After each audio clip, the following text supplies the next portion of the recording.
On this week's show, Krzysztof of Phobia Game Studio reveals his tenta-cruel intentions with CARRION, a reverse horror game about an amorphous flesh blob with an insatiable hunger. Speaking of a big appetite, the Switch Lite is being absolutely devoured by consumers, while Blizzard gobbles up headlines with a pair of tasty announcements. And finally, the Hype Zone has us counting the calories. This is Nintendo Dual Screens 125.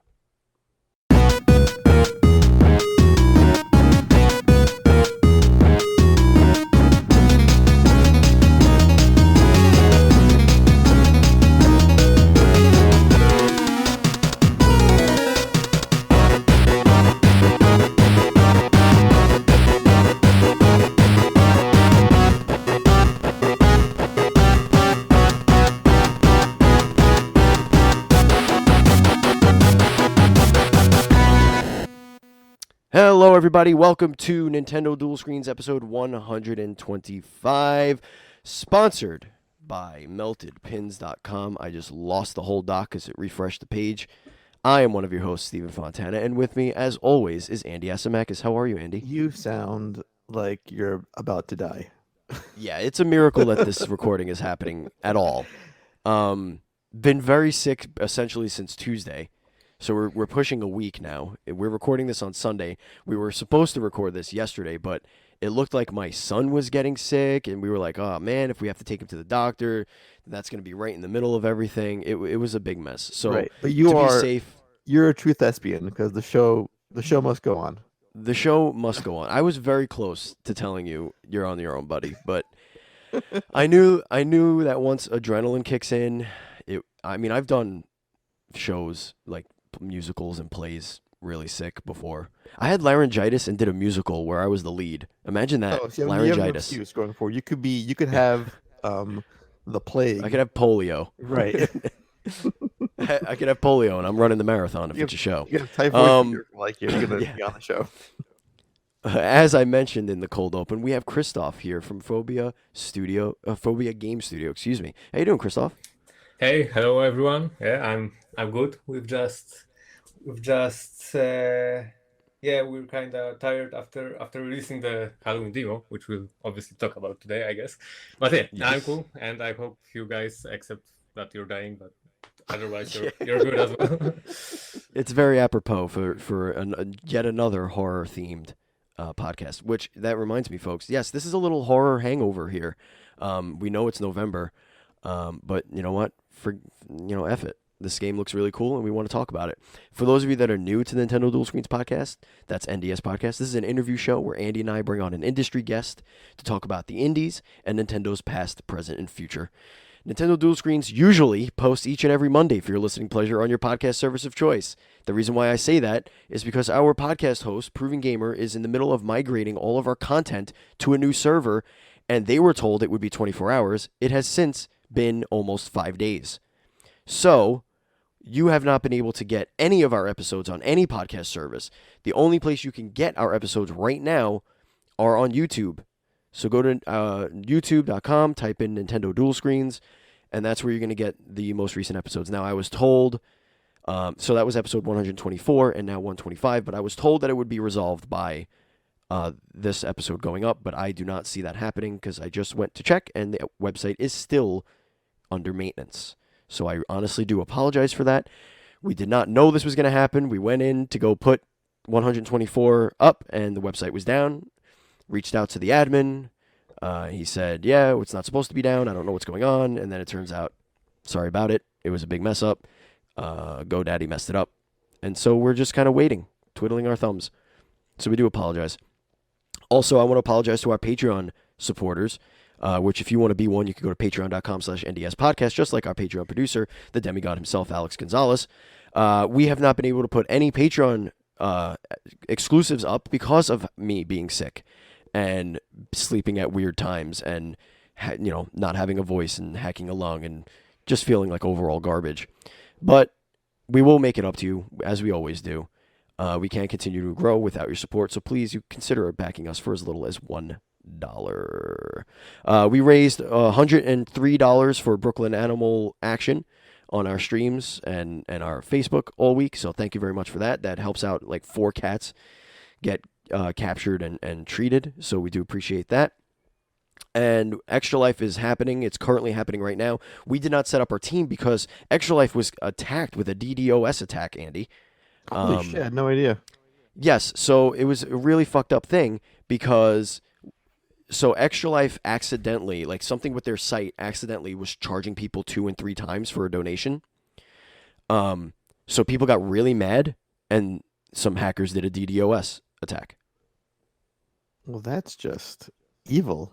It's a charity event. Yeah, exactly. It's for kids who are dying. Exactly. What kind So of heartless monsters are you?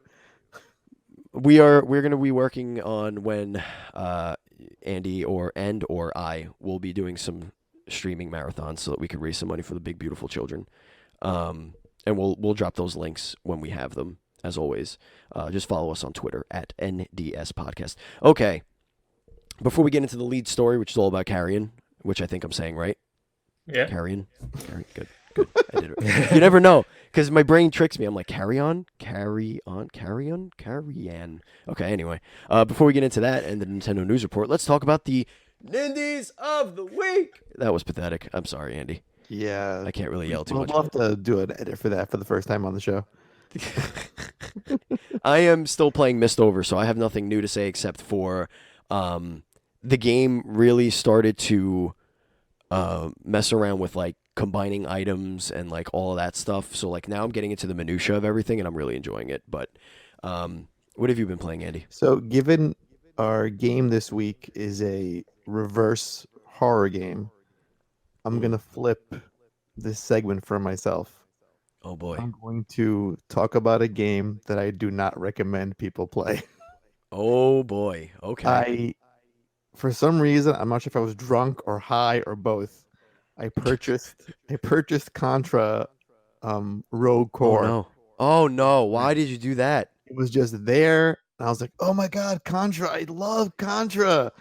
So I downloaded it, and Yeah, you must have been drunk. oh my god! So just to put things in perspective, the 4 main characters you can pick from, one is like your vintage stereotypical dude bro guy, but he has like a drill arm because why not? There's a girl that has a demon on her belly.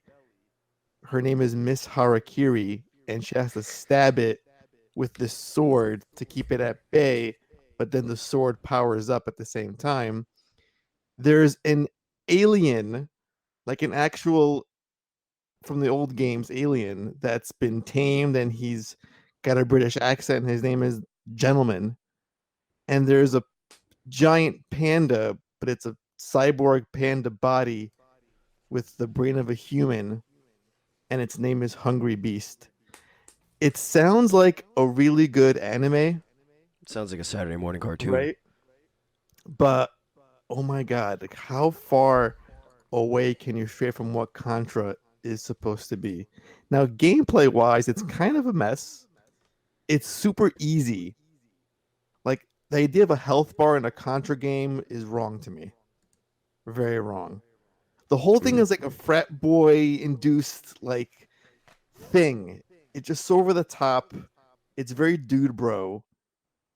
It's like you strip Contra of all its soul and just make it just a twin stick shooter with explosions and easy enemies and no real attempt to design anything of value or charm or aesthetically pleasing. It's just so bland looking. It's like a cover band of a Contra game. That's what it feels like. So stay away. Yeah, I was gonna say that from that the environments themselves just look terrible. They Yeah. just look very uninspired. But anyway, so Krzysztof, you just released the demo of CARRION, so I can't imagine you were doing anything else or playing any other games except for getting CARRION ready for public consumption. There, were you playing anything else? Is there anything you want to tell our listeners about? Well, I'm actually sometimes when I'm totally fed up with Carrion, which is quite often actually, but I'm playing through Red Dead Redemption 2. So that's okay. not very interesting because everyone's played it by now, except for the PC crowd, but even they will get to play it quite soon. Soon? So, yeah. Yeah. No interesting indies or anything like that from me at the moment. Like I'm indie enough myself to to be fed up with indies for now.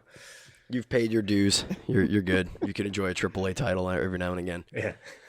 Oh man. All right, Andy, take us into the releases of the week while I hack up alone. We have some great games coming out this week, starting on Tuesday with Lord of the Rings Adventure card game. Oh, great.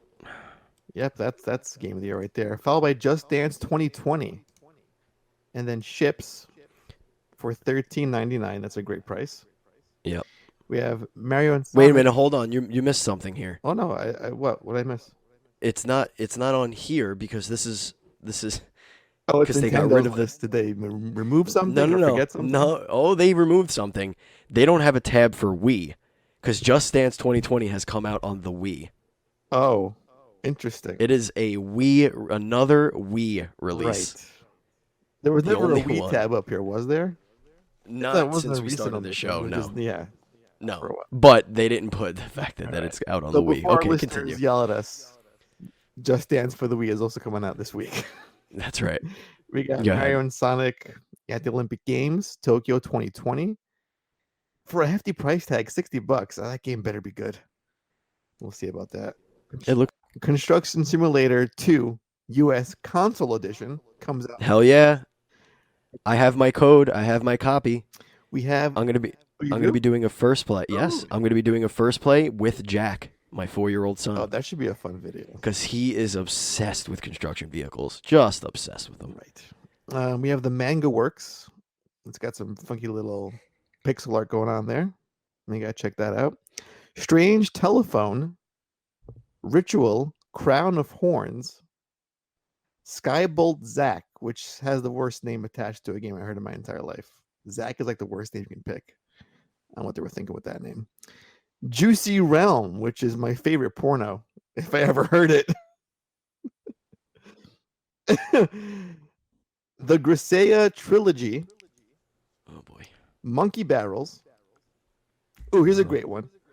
Stay Cool, Kobayashi-san, a River City Ransom story. Yep.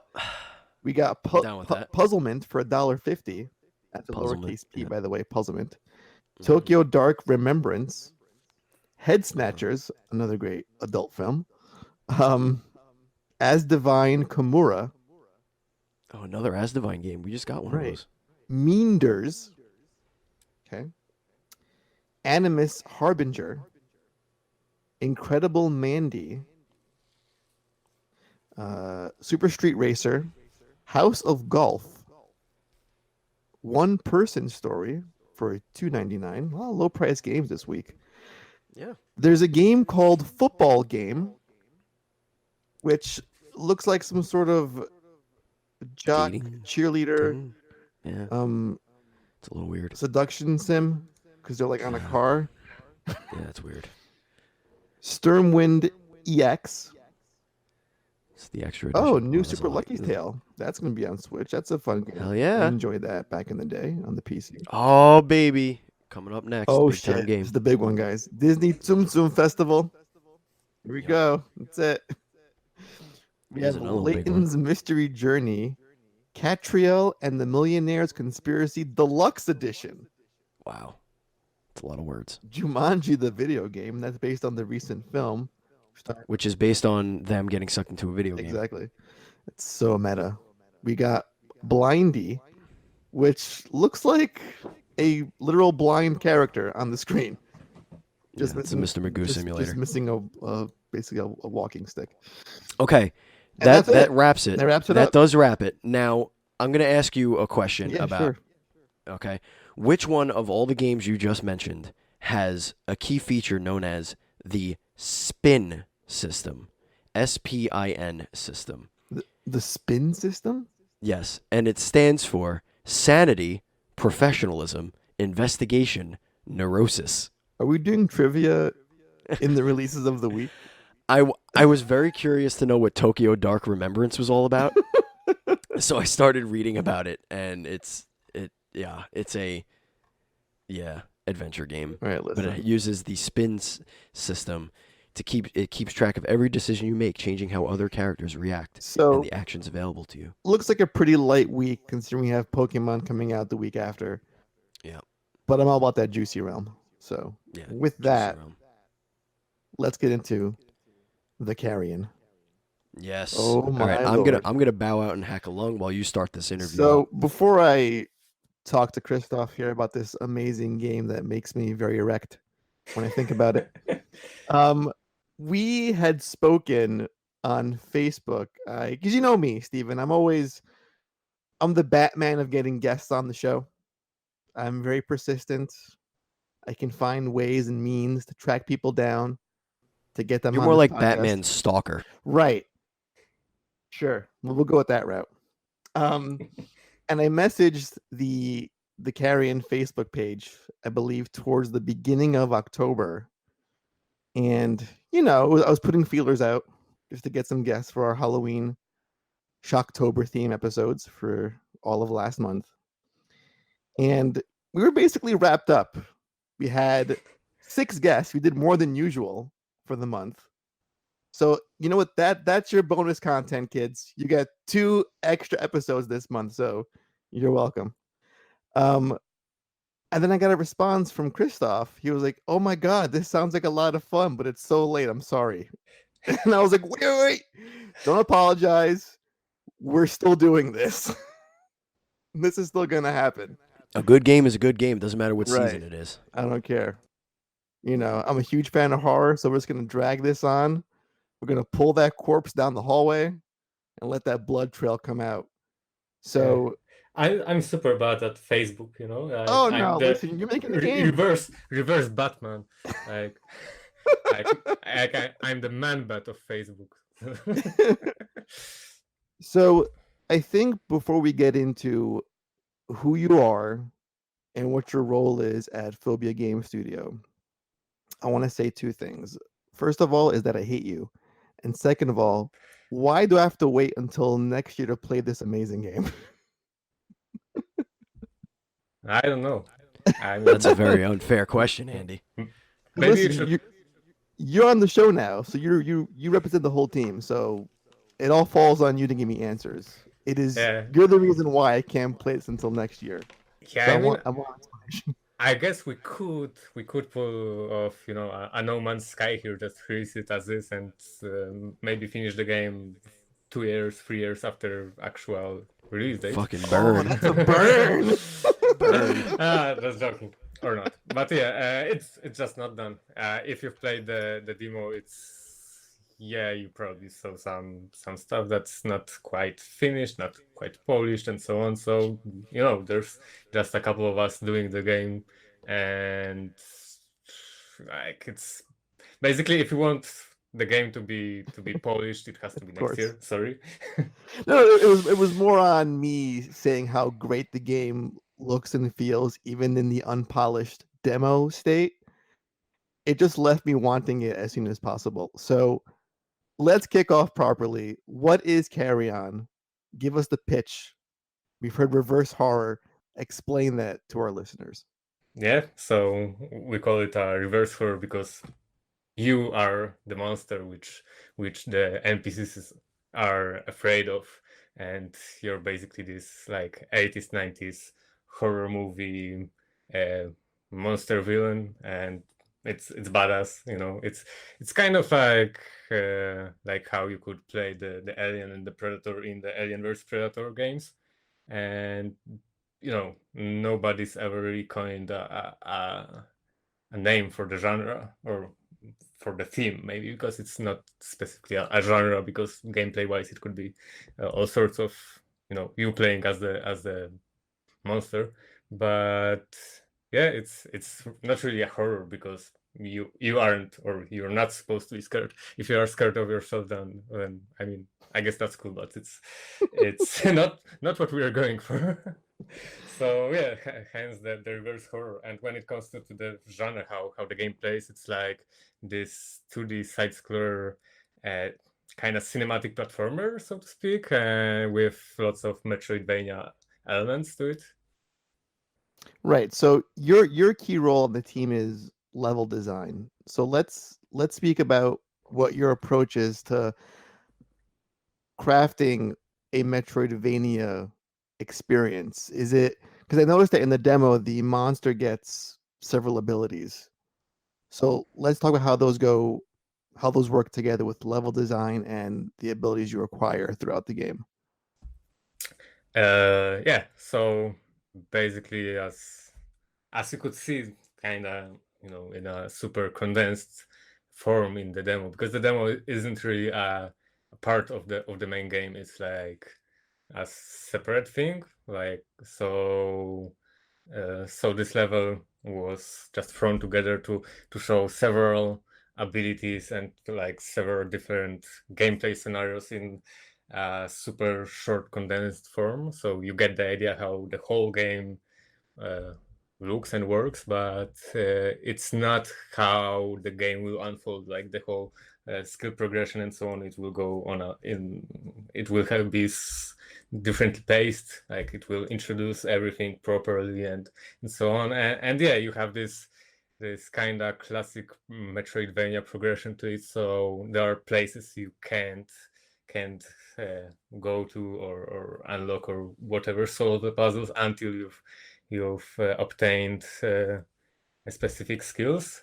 But we also have some twists, so it's not like you just get the skill and that's it. We have, at least currently how it works is we have this what we call a mass-based class system. So depending on your current size, you're playing as a different class of the monster, which has different skills. So eventually, as the game and the puzzles get more complex, you have to start actively managing your size, your mass, so that you have the skills that you need for any given tasks are the ones you currently have.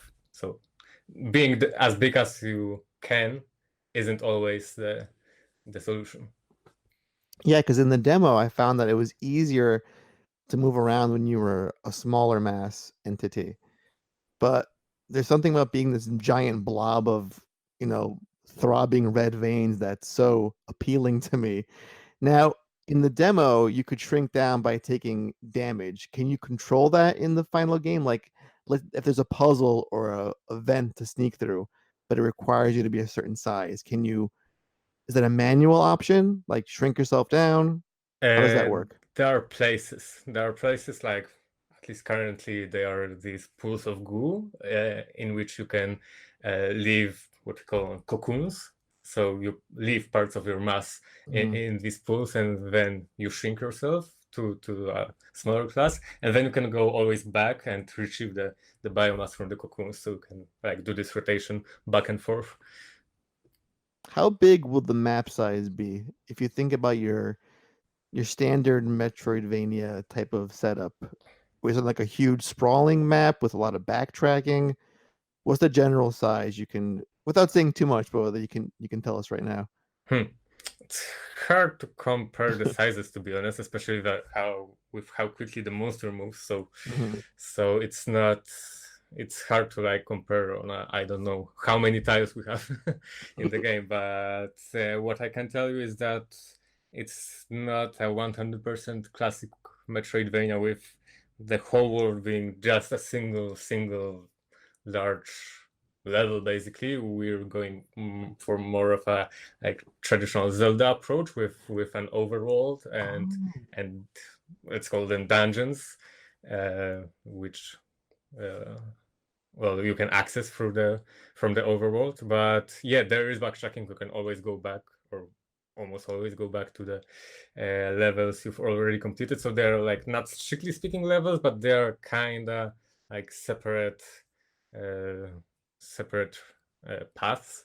So it's not fully interconnected, but there is lots of like looping back on itself and shortcuts and also some backtracking.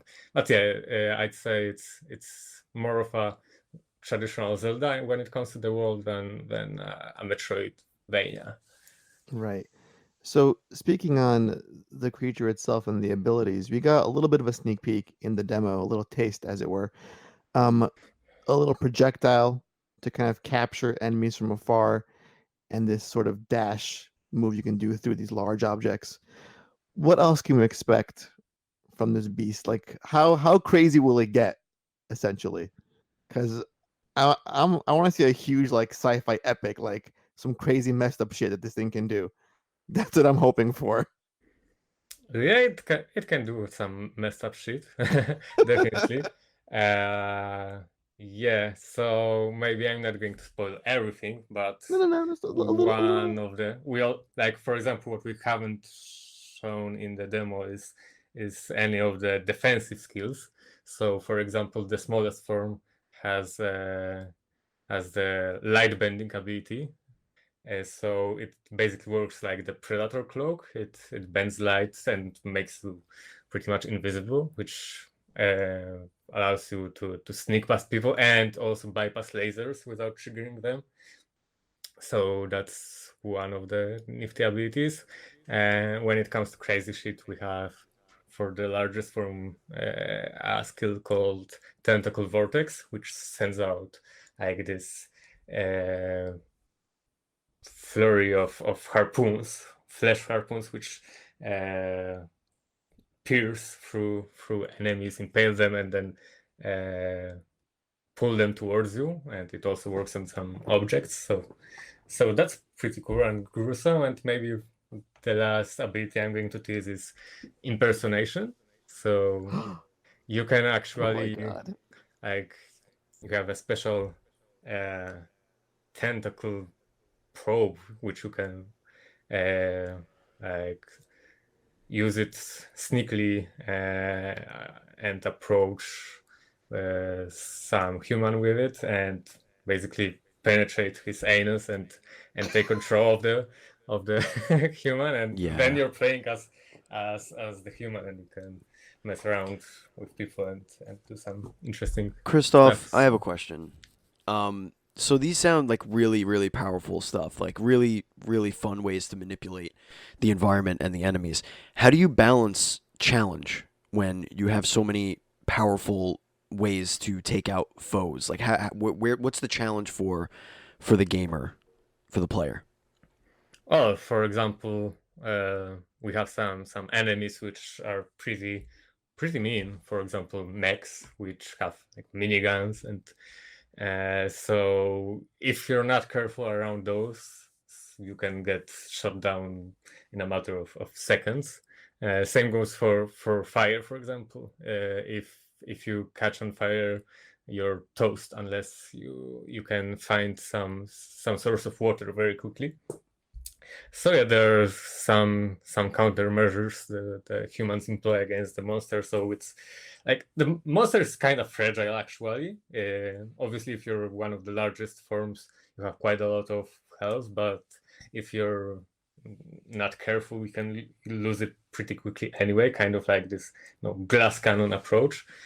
So you either have to be quick and agile, or you have to approach some stuff like stealthily with, like you have to do this tactical approach and not expose the monster to immense firepower. Plus, also thanks to the mass-based class system, we can sometimes force the player to use, for example, a smaller class because you can't pass this puzzle without being small and having light bending, for example, and then automatically it's kind of harder because your health pool is smaller. So enemies which normally wouldn't be that much of a threat to you can shoot you down very quickly because you are this smallest form. So that's also one way of adding some challenge and variety to the game. Yeah, we can't. When you come, I'm sorry, Andy. I just got one more Sure, question. yeah. When you come to a challenge that requires a power or something like that, are there multiple ways to achieve that challenge, to complete that challenge, or are you pretty much linearly acquiring powers to get through specific challenges? Yeah, most of it is linear. Like there might be some places where some like alternative options may be present, but yeah, it's mostly this classical Metroidvania approach of this particular skill or item or whatever unlocking or solving this particular type of puzzle or anything. Although as the puzzles get more complex, you have to start like using multiple skills in a sequence to pass something and so on. But yeah, it's mostly linear in this aspect. Right. That sounds really fun. And listen, I just want to go back to the tentacle anal probe for a second because I can't let that slide. It was right there. It sounds like a hentai fan's wet dream, more or less. Yeah, actually, when we were back before we signed with Devolver, we released some early gameplays and trailers, and we saw some interesting viewership spikes from Japan. So I think that the Oh game my God, it writes resonates itself. with a particular crowd. So yeah. It just writes itself. Because when I first saw this game, I got a lot of blob influence because it's a giant creature that kind of just devours everything that's in its path. But when you mention that, I'm getting more like John Carpenter The Thing vibes from it now. Yeah. This whole like taking over enemies and disguising yourself. That's a fun little layer you have going on there. Yeah, it's definitely a The Thing callback. Like this is one of our main sources of inspiration. I guess it's kind of obvious, but yeah, we're definitely inspired by John Carpenter and in general any quality 80s 90s Right. horror / action flick, like Aliens, Predator, all that stuff. So you mentioned Devolver, and I kind of want to find out how that whole relationship was forged. How are they publishing this game? Did they see it at a conference somewhere as a demo, or how did the whole conversation start between you and Devolver Digital? So funny enough, after Sebastian, who is like the main developer, he's the programmer and artist and like the whole brains behind CARRION. When he started posting GIFs on Twitter, and then we decided to like kind of do a review of the game with the trailer and so on, and we showed the game at the Media Indie Exchange event. It was alongside GDC. Yeah, we started getting some traction from the different publishers, some offers, some questions and whatnot. And once we figured out that someone might actually be interested in publishing the game, we thought that this is kind of a Devolver game.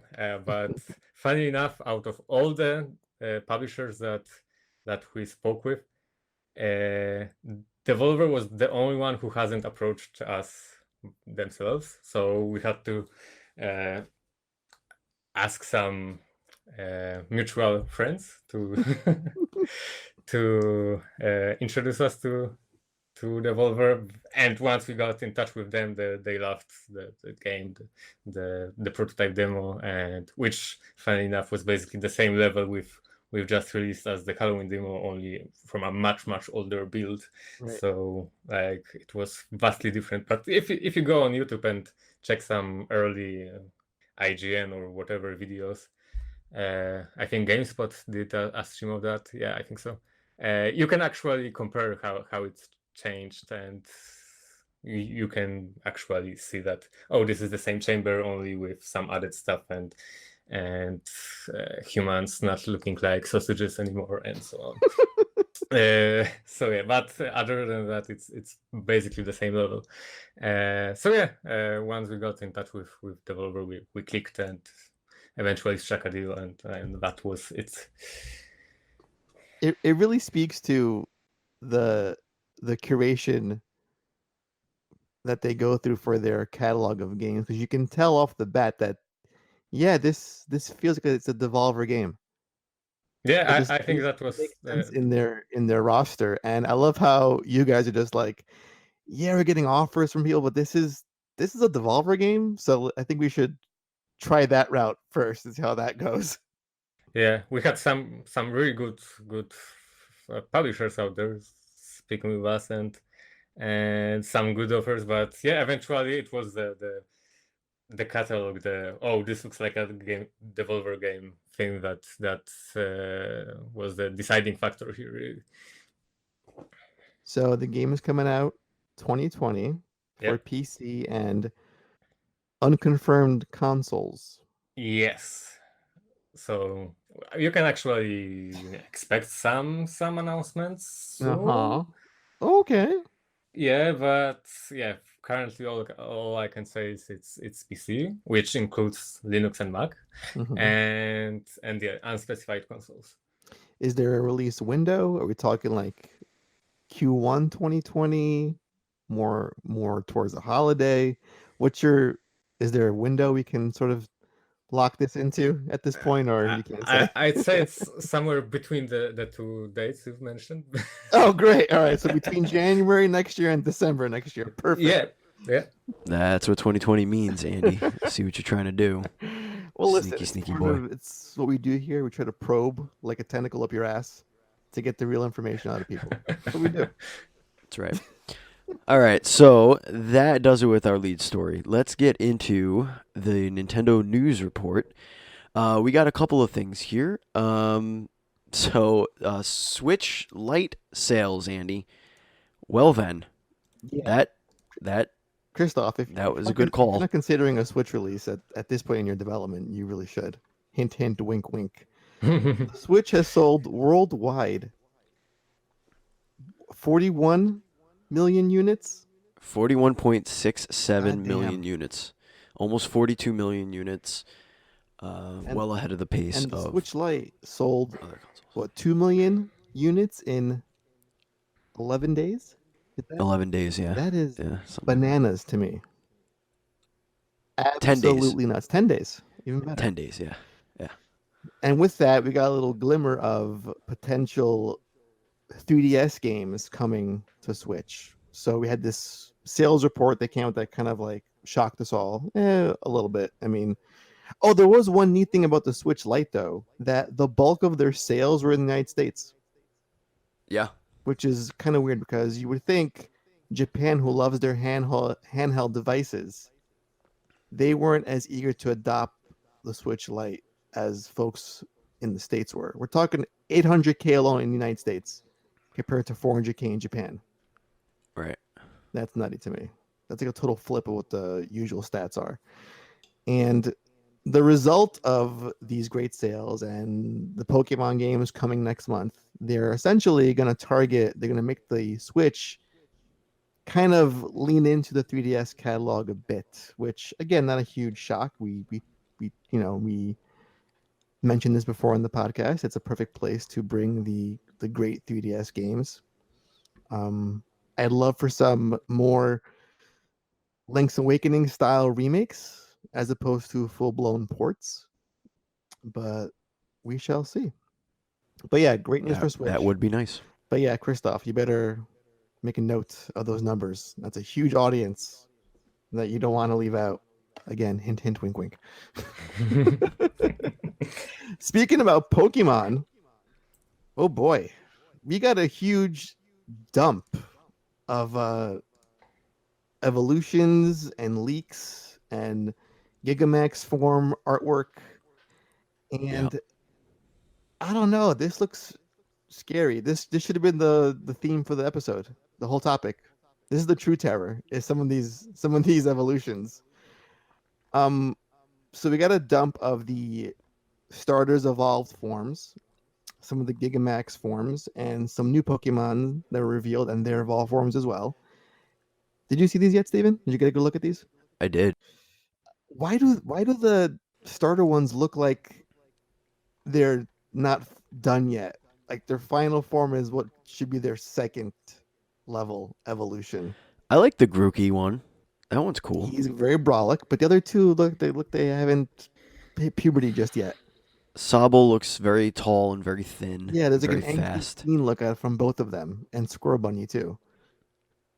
Scorbunny, which one is that? That's the one all the way on the bottom.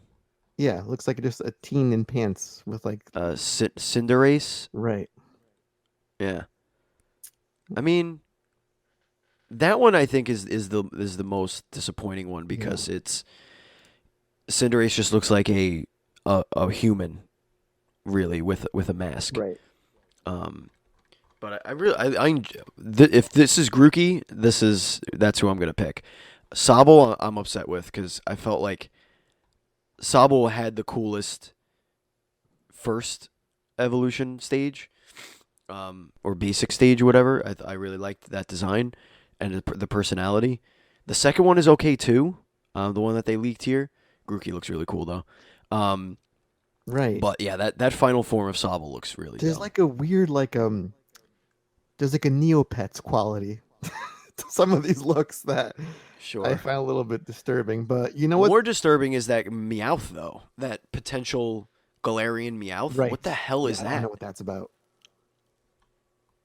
Not at I all. don't know. I'm gonna drop this link just so Krzysztof can follow the bouncing ball here. Right. But the Gigamax forms look neat. The Machamp one looks super OD.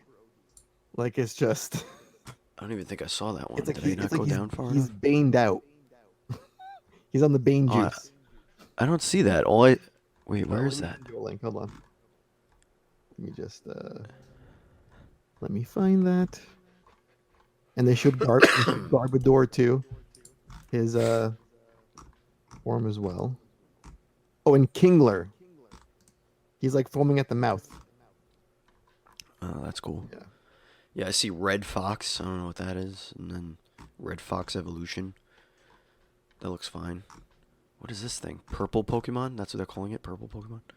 Are you a fan of Pokemon, Krzysztof? Are you looking forward to this release next week? Sword and Shield?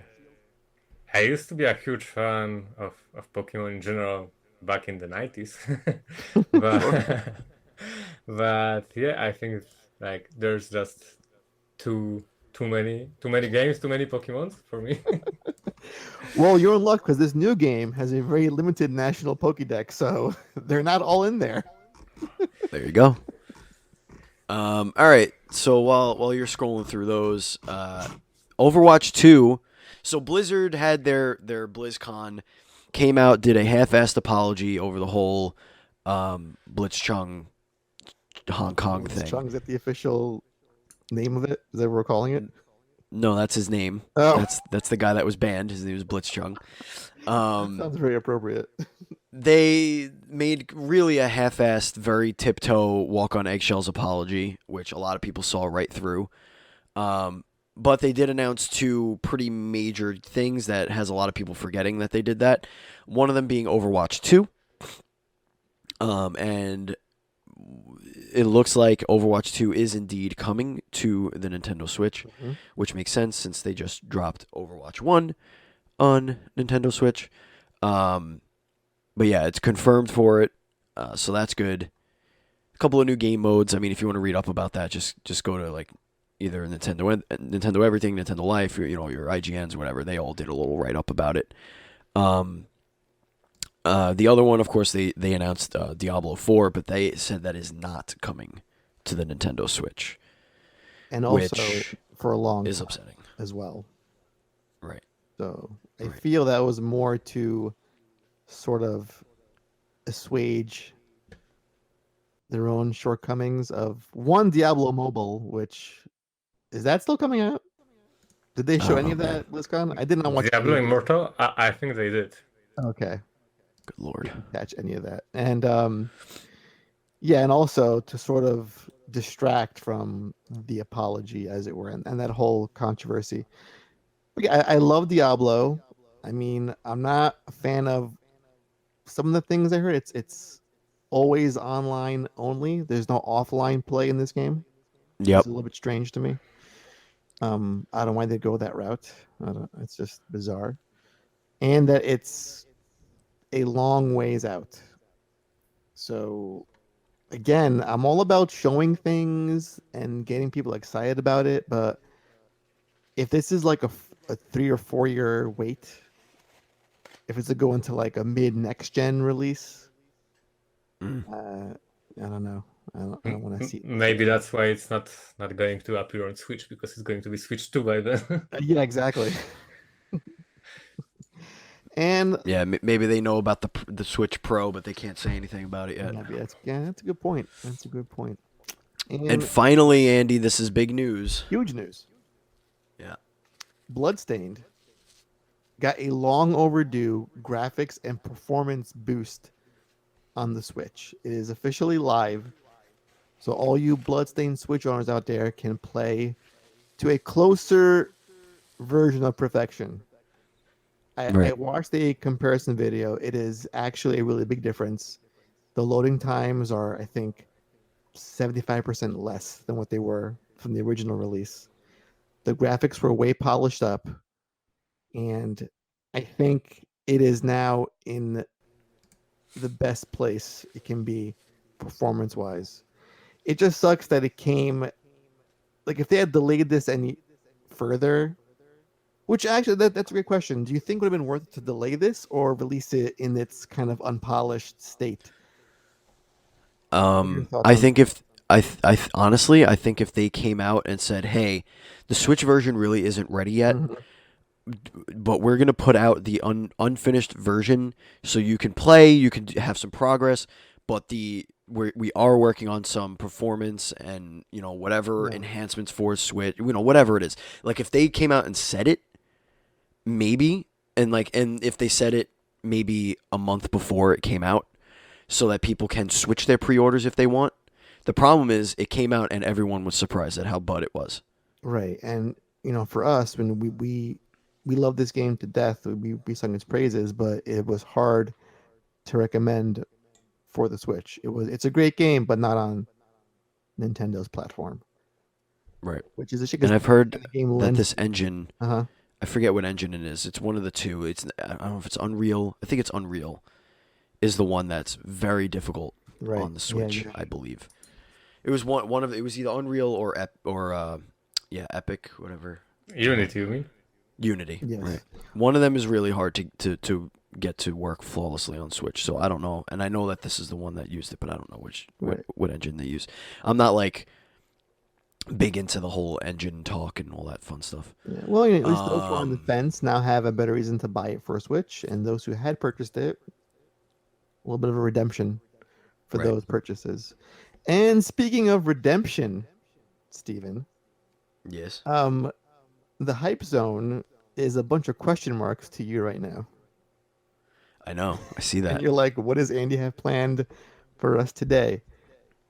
Again, to go back to our theme of reversing shit on today's episode, I am going to flip flop and reverse our hype zone and do a hype zone redemption. Some Oh, weeks back, we lambasted the shit out of Ring Fit Adventure. we did. We did. And it is actually pretty goddamn good. It is I look forward to it. yes, you have to get it. I told you to get it. You should get it. It is Yes. it's not complete ass. And I actually like it. And maybe before PAX East next year, when both of us are all like swole as fuck and rocking our hard bodies on the conference floor, Hell yeah. it's all because of that Ring Fit Adventure, baby. We're gonna look like Chef Robert Irvine. That's my goal in life. I want to look like him. Oh boy, Steven, Jacked out of his mind. are you up to the retro game club? How you feeling today? Yeah, let's do it. Did you pick a game? Oh no, That's I why forgot I'm it was my asking if turn. you're up to it. Do you have something special? Because No, if not, I I can don't. definitely. I don't. All right, I'll find something. You talk amongst yourselves. I'm gonna mute my microphone so that I can do the clickety clacks This on the is gonna key. be fun. So, Christoph, while he does his little research there, I'll give you the download on this retro game club. So we pick a game that's from the GameCube library all the way back to the NES, and he will give us 10 clues to guess this game. Okay. We have 3 guesses in total. If we can't get it in three guesses, we lose.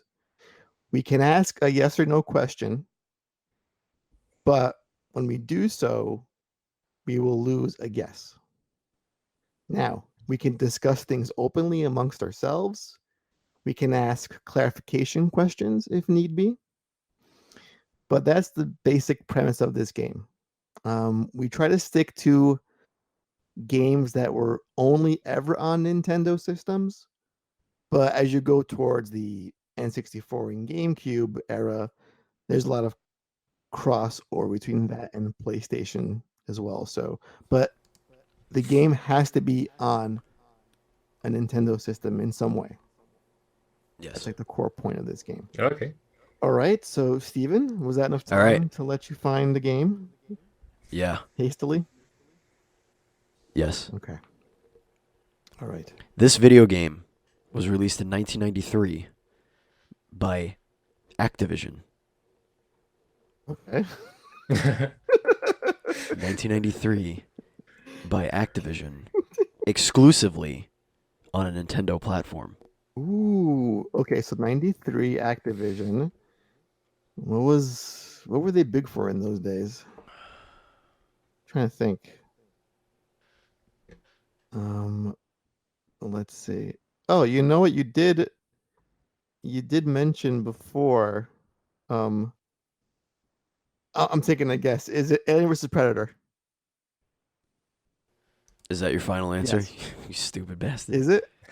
It is.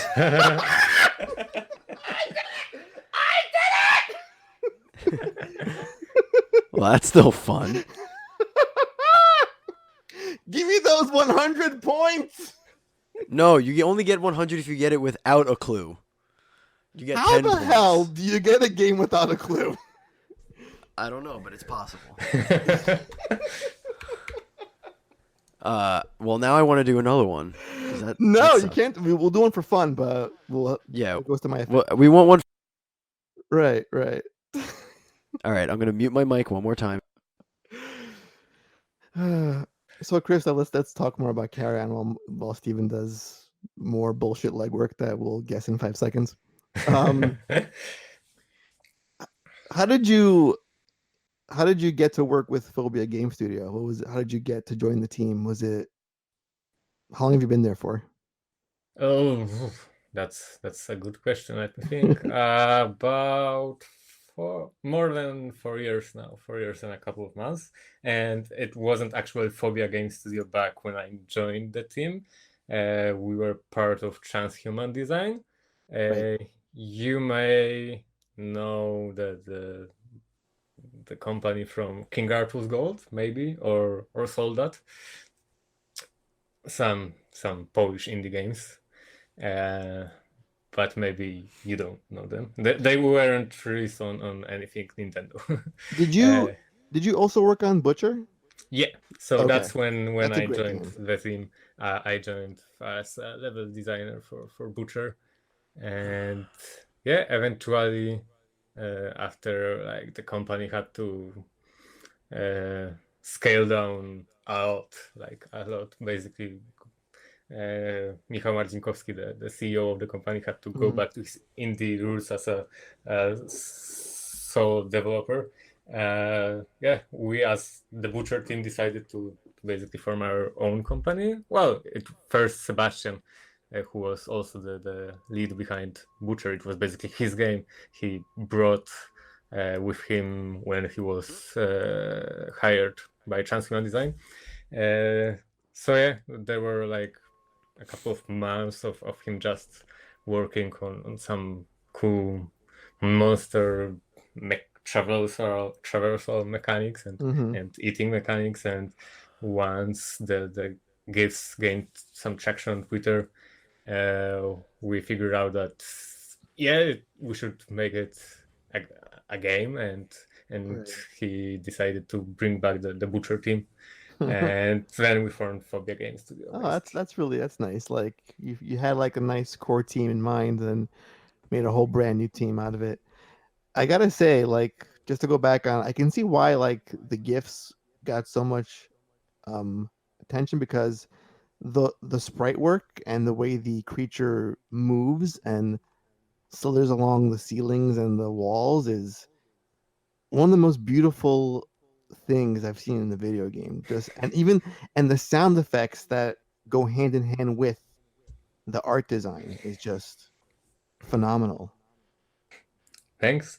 Yeah, well, I guess Sebastian will be stoked to hear that because he spent shitloads of time doing that. Although it helps that he's doing both all the programming and the art. So whenever something's hard to do, for example, art-wise, he can bullshit his way with some smart programming, or the other way around with some nifty art. He can mask some bullshit programming. So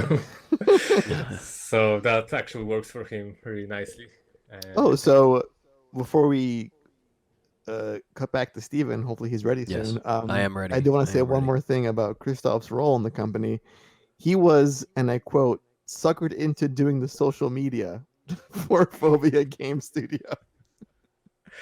Did you lose a bet? Was it a coin toss? How did that go down? I'm just kind of curious. Was it Well, straws?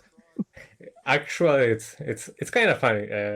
Like our main obviously we have our Discord server, but other than that, like our main platform is Twitter. It's actually Sebastian's personal Twitter, which has gained quite a following since he started posting those development gifs. So he's still taking care of that. But our Facebook page, we both adminned it, although I was the only one who cared to answer the questions every now and then. And yeah, eventually Sebastian went like, I'm quitting Facebook, so yeah, you're the only admin now. Good luck. And I'm like, fuck. Yeah, so that was basically it. No bets, no coin tossing. It was it's just like, yeah, you take care of it. And That guy will do it. All right, that's fantastic. All right, Steven, what you got for us? Are you two handsome boys ready? Oh, we're gonna do this yeah, thing. we're so ready for this. Yeah, do we answer without any hints? Yeah. Do you want to make a guess before we go? Okay, let me go. If you want to, you can. You get 100 points. Is it Eternal Darkness? No, it is not. You lose. You're out. Okay, no. This video game was released in 1989, and it is a award-winning video game from 1989. Ooh, so 89. That's NES. NES. Award-winning games. Very nebulous to me. What's an award back in those days? Don't you be Googling. Game of the year, game of the month, best platformer. I don't fucking know. The award it won was Best of Show. Oh shit! Best of show. Okay. Now, clarification: did it go on to any other awards after the fact, or that was the high point for this game? It was all downhill from there. I mean, it won a bunch of awards. Okay. All right. All right. That's a good clue. I think we need some more. Don't you agree, Krzysztof? Yeah, definitely. Okay. Let's go to the next clue. Okay. This game features heavily a monster. There is a monster prominently featured in this video game. A monster. Okay. Part of me wants to say Rampage because that's very on theme with what CARRION is. Is it Rampage? Is that you're using a guess on Rampage? Yeah, why not? It is not Rampage. Okay. I mean, I got my 10 points. I'm fine. This is all just fluff for at this point in the game. This is fluff. You're right. All right, let's go to the next clue. The next clue. I feel like almost every clue I want to say is going to give it away. Like how it Like plays. really easy. This game is a puzzle platformer. Puzzle platformer. See, it features a monster. Do you play as the monster? Can you clarify that? Or are you the monster in this game? I am not clarifying that. That's bullshit. Because all games feature monsters. If it's an enemy. No, this is prominently features. It stars a monster. Okay, stars a monster. That means you're playing as the monster. I'm gonna make that assumption. or Or the monster is chasing you. okay. Shit, what chase games are in those times? You never know. You never know. Okay, puzzle platformer. Mm-mm-mm-mm. Okay, that sounds all fine and dandy. Let's go to the next clue. This game did, in fact, have a sequel on the Game Boy, but it was considered a failure. Okay, so it's an NES game. That much is clear. 89. What came out that year? It's a lot of shit that came out. Puzzle platformer. Sequel. Failure. I had a very limited Game Boy library growing up. This should have been your first game because I'm kind of stumped.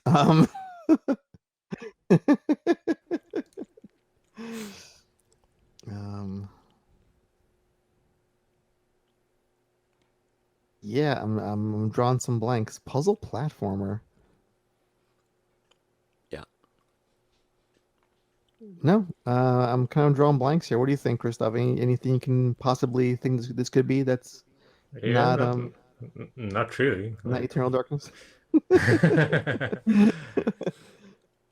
Yeah, fuck, no. Are you ready for your next clue? Sure.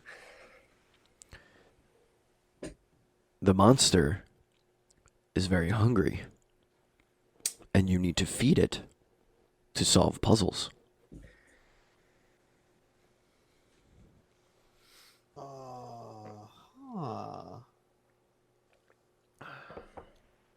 This feeding a monster to solve puzzles.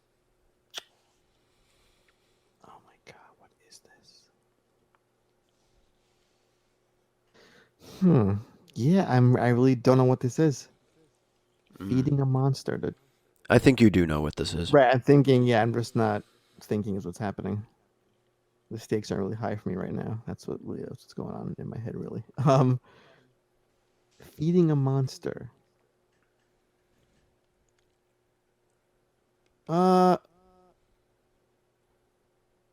Is it? This is a crazy guess. I'm not sure you even got a sequel on the Game Boy, but whatever. Is it A Boy and His Blob? It is, in fact, a boy Oh in shit! his blob. Okay, there you go. Yeah. There you go. I went with the blob theme this time. Oh, look at you, clever boy. Yeah. Okay. Yeah, your next clue was going to be you whistle to reset. Mm-hmm. And then No- the other no one was going to jelly be bean hints? Frasier. No, that would have been too obvious. Okay.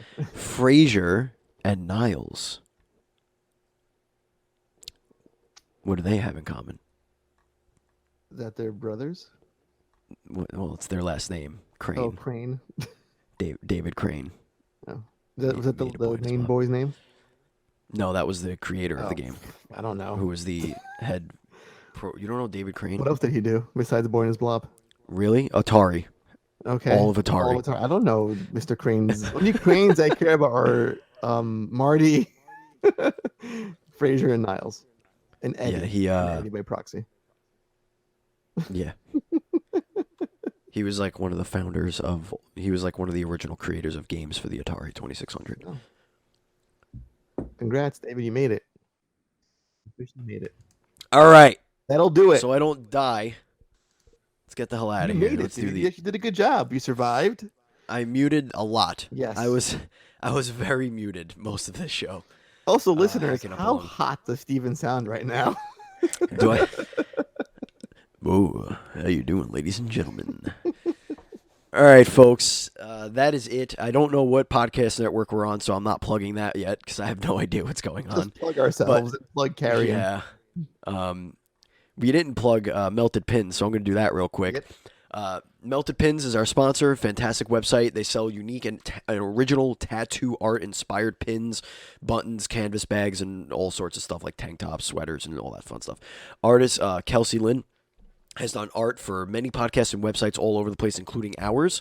If you, well, I don't have my video on, but if you do, on my mic stand, I do have one of Kelsey's pins. which I really enjoy. If you go to meltedpins.com and you use the checkout code NDSmelted, you will get 10% off of your purchase. That's Melted Pins, promo code or checkout code NDSmelted, and you get 10% off your purchase. You can follow Melted Pins on social media at Melted Pins. All right. If you want to follow us, you could do so on social media. We are at NDSPodcast. I am at Batchild27. Andy is at PantsGuy. And Krzysztof, where could everybody find you and everything about Carrion? I guess on... Oh, join our Discord, Phobia Game Studio. This is the best place for all the hot Carrion news and bullshit. So yeah, join our Discord server, definitely. It's a great pitch. All right. All the hot news and bullshit. Join our Discord. Join our Facebook group at facebook.com/group/NDSpodcast. Follow our Twitch channel at twitch.tv/dualscreensstreams. And thank you very much to our contributors, Zazu Pits of Sourdough Productions, for our theme song. Thank you, Matt Murray, for all of... he's actually been working on a bunch of different promotional art, I guess you could say. We appreciate that, Matt. Thank you, Dan Colonna of Dinosaur Machines Podcast and Hit Buttons Gaming, and of course, twitch.tv/DanoMac for the very first piece of art we've ever used on this show, our Nintendo Dual Screens logo. Thank you so much. And Andrew Douglas for all of our podcast art. And you can follow Andrew at Angimoto, ANGIMOTO. All right, Andy, is there anything you want to tell the kids before we go? No, that's it. We have some fun guests lined up for the rest of November. I'm thinking between the three of us and our listeners, all this Overwatch news, sequel coming to Switch, main game out now for Switch. Yep. Let's try and get some Overwatch voice talent on the show. That'd be nice. A lot of them live in New York. That'd be real nice. Gone to some of their shows because some do stand up and like one woman show kind of things. So I love to get some folks from that team on the show. So awesome.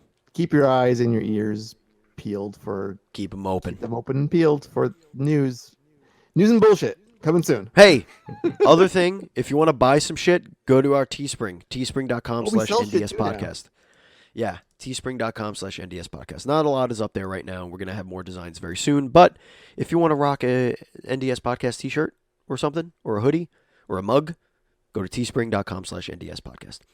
All right, that is it, folks. That's going to do it for Nintendo Dual Screens episode 125 for the week of November 4th, 2019. If you want to listen to this episode's pre- and post-show shenanigans, possibly, maybe, I don't know, head over to patreon.com/NDSpodcast, where you get an extra hour of content each and every week for just each and every month for just $1. Thank you, Krzysztof. Thank you, Andy. Thanks. Appreciate it.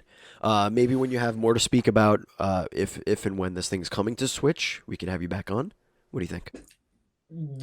Yeah, if it ever comes to Switch, or if we ever can confirm that it comes to Switch, then yeah. Hint, hint, wink, wink. We can do another one. Yeah. Cool. Get some more games. And excellent. Yeah. Excellent. Thank you, gentlemen, and please take care. And as always, please be excellent to each other.